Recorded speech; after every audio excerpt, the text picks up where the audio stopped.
Alors, depuis la première vidéo, nous avons pris conscience de l'impact et de la couleur et de la lumière sur notre état de santé.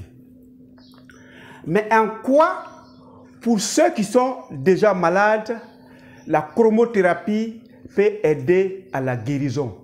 Aujourd'hui, nous en parlerons.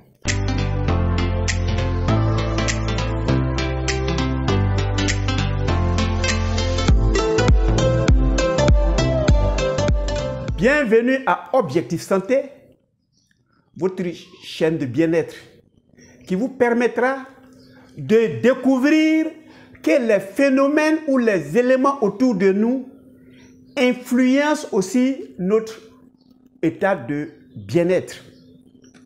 Aujourd'hui, nous parlons et de la couleur et de la lumière. Mais pourquoi la couleur d'un côté et la lumière de l'autre? Dans nos yeux, il y a deux organes différents qui ont deux méthodes de travail différentes. Dans l'œil, il y a des bâtonnets. Ces bâtonnets ont la capacité de capter la lumière. C'est en ce sens, dans la nuit, on peut prendre conscience de l'existence d'un humain ou d'une chose, mais on ne peut pas distinguer la couleur. Ça, c'est le rôle des bâtonnets. Et le bâtonnet permet de capter la petite quantité, de petites molécules de lumière pour pouvoir orienter l'individu dans la nuit sur ce qui est devant. Ça peut être une personne, ça peut être une chaise, ça peut être un animal. Dans tous les cas, tu sais que c'est une personne. Tu n'es pas capable de dire que c'est une femme ou bien c'est un homme, mais tu seras en fonction de la présentation dans le pénombre, tu sauras que c'est une personne qui est en train de s'amener ou qui est en train de partir. Ça, c'est le travail des bâtonnets qui découvrent les formes qui n'ont pas besoin de la couleur. À côté des bâtonnets, il y a le cône. Cette fois, les cônes sont spécialisés à détecter les différentes couleurs. C'est en fonction des cônes de vos yeux qui vous permet de savoir que ça c'est bleu, ça c'est vert, ça c'est jaune et ça c'est rouge. Que ce soit les bâtonnets, que ce soit le cône, il va influencer à partir des yeux sur le travail du cerveau et en fonction des couleurs que nous allons voir à partir des cônes, l'organisme va se mettre à faire un travail curatif. À partir de la lumière qui est captée par les bâtonnets, l'organisme va faire un travail curatif. Évidemment, la chromothérapie fait partie des divergences entre la médecine de la maladie et la médecine de la santé. Dans la médecine de la maladie, je recherche les réponses physiques. À tout instant, il a mal à la tête, il a mal à la dent, on donne un paracétamol qui va régler cela. Ça marche sur le plan physique, mais quand on rentre dans la réponse énergétique, la médecine de la maladie est perdue. Alors, quand la médecine de la maladie ne comprend pas quelque chose, évidemment, la médecine de la maladie classe. Et non seulement la médecine de la maladie va classer ce qui ne perçoit pas, mais va classer aussi ceux qui pratiquent la chose. Ils peuvent leur donner n'importe quel nom qu'ils veulent. Ça aussi, c'est leur droit. Mais prenons conscience des sensations que nous avons et les sensations sont liées aux éléments extérieurs. Et ces éléments extérieurs-là, nous vivons. On peut mourir de froid, on peut mourir de chaleur parce que tout simplement, pendant que ça peut nous aider à nous soigner, ça peut aussi nous aider à précipiter notre sortie sur cette terre-là. Alors, la médecine de la santé l'utilise dans sa thérapie en tant qu'adjuvant, en tant que complément. Ça ne gâte rien. Si ça ne peut pas aider peut-être le malade, ça ne gâte rien. Mais nous qui l'utilisons au quotidien, nous avons d'excellents résultats avec la photothérapie et la chromothérapie. Alors, quelles sont les méthodes d'approche thérapeutique de la chromothérapie? Premièrement, il y a la méthode d'approche directe. La personne s'est brûlée, la personne a fait un traumatisme. Directement, on va le faire regarder cette lumière d'une manière consciente ou inconsciente et on va influencer la méthodologie ou bien la force, le processus de la peau à se reconstituer à partir de la photothérapie. Parce que nous sommes faits de telle sorte que notre réaction dépend de ce que nous avons en face de nous. Ça, c'est la méthode thérapeutique directe. Il y a la méthode thérapeutique oculaire qui va regarder ces lumières-là. Évidemment, vous allez les voir quand nous allons aller en salle. Il les regarde, l'organisme, en fonction de ces lumières autour de soi-même, va savoir les besoins qu'il a et va stimuler la réparation ou bien le manque à pouvoir les combler. Si par exemple, je parlais de brûlure, vous êtes brûlé, qu'on vous met en photothérapie, l'organisme qui est dans une lumière donnée, qui est dans une couleur donnée, en fonction des yeux, la cellule va savoir, attention, ici, là, il y a un manque, je vais combler. Il y a la troisième méthode, l'approche thérapeutique un peu plus profonde, c'est les points méridiens ou les points d'acupuncture.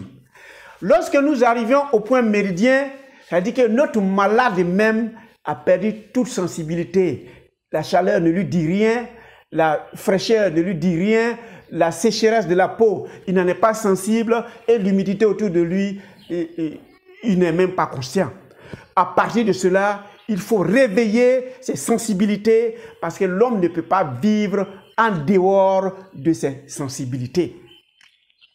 Alors, la chromatothérapie ou la chromothérapie ou la photothérapie a fait un tableau que nous allons essayer d'étudier ensemble, de comprendre le contenu.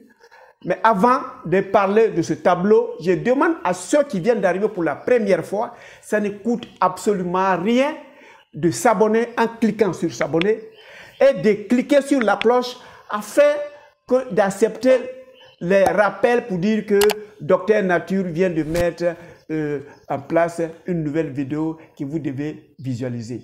C'est gracieux, c'est gratuit, il n'y a rien à payer. La seule chose qu'on vous demande de reconnaître qu'avec Objectif Santé de Docteur Nature, vous apprenez beaucoup de choses. Alors, quelles sont les correspondances dans la chromothérapie? Nous prenons la couleur rouge. La couleur rouge est une couleur qui est liée à l'élément feu quand on doit parler des éléments et ça parle aussi de la chaleur. Donc, les pathologies liées à cela, c'est toutes les maladies cardio-circulatoires.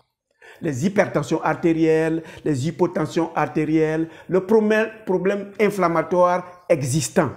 Et quand c'est cela, vous allez voir, quand on va en salle, on va essayer de gigler l'inflammation avec la couleur bleue, qui est un peu l'opposé. Et cette couleur bleue a un aspect dans la sensation d'eau et c'est l'humidité. Donc l'humidité peut éteindre le feu si vous devez comprendre ça comme ça. Mais avant de continuer, retenez que les réponses physiques sont très différentes des réponses énergétiques. Je prends un cas, je reviens encore à le cas de brûlure. Quelqu'un s'est brûlé. Quand il s'est brûlé, évidemment, il va avoir des flictènes. Donc, les 4 signes de l'inflammation vont exister.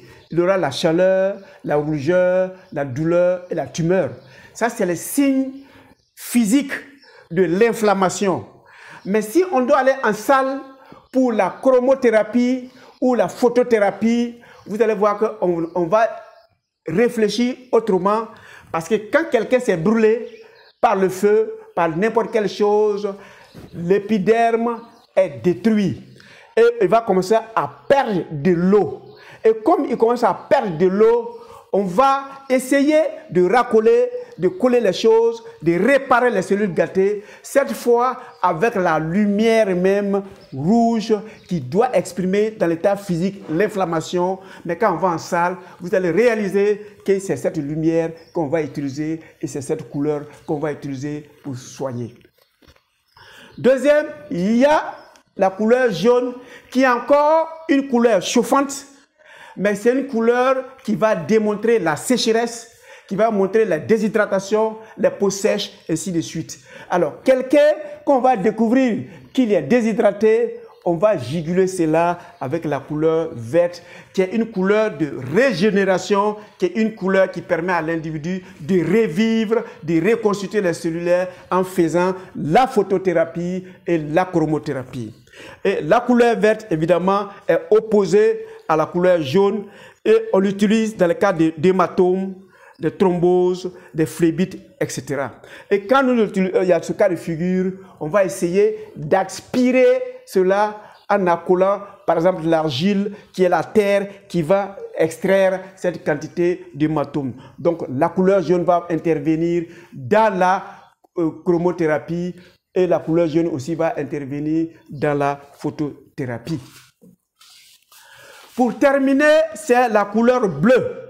C'est la couleur reposante, c'est la couleur apaisante. Et cette couleur, c'est la couleur de l'eau. Et d'ailleurs même, quand on fait le globe terrestre, on va, la partie haut, on va faire colorer cela avec du bleu. Et ce bleu, c'est la partie... Donc ça permet de savoir les œdèmes, les fluctènes que nous avions dans la peau. Évidemment, pour régler ce problème-là, ça se règle avec la lumière rouge. Voilà à peu près comment se fait la chromatothérapie dans sa généralité. Mais au cabinet d'Objectif Santé de Dr Nature, les réactions sont autres. Dans la troisième vidéo déjà, nous allons commencer, nous allons aller en salle et puis nous allons vous expliquer comment et pourquoi nous utilisons que ces trois couleurs. Ici, vous ne verrez pas de jaune, ici, vous ne verrez pas de vert. Donc, nous n'utilisons que ces trois couleurs quand nous travaillons en salle.